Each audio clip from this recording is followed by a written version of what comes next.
thằng min ho ta sadam lo zin ho ina tau pi dingin anu to a uti ho to kachi vin hi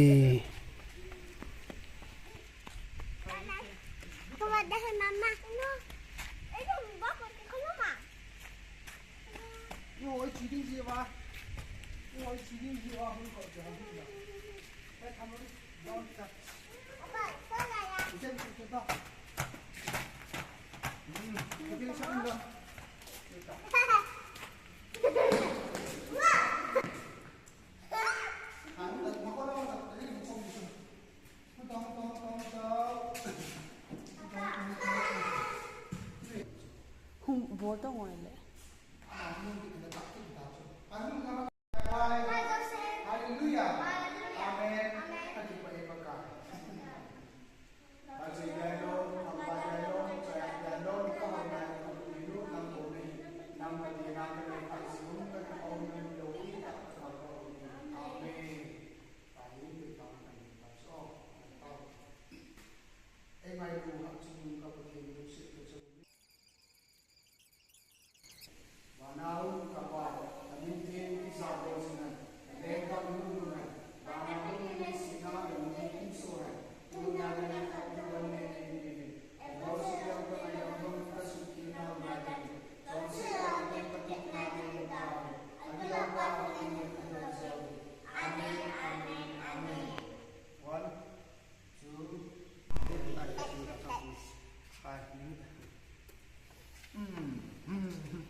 kanau thằng min ho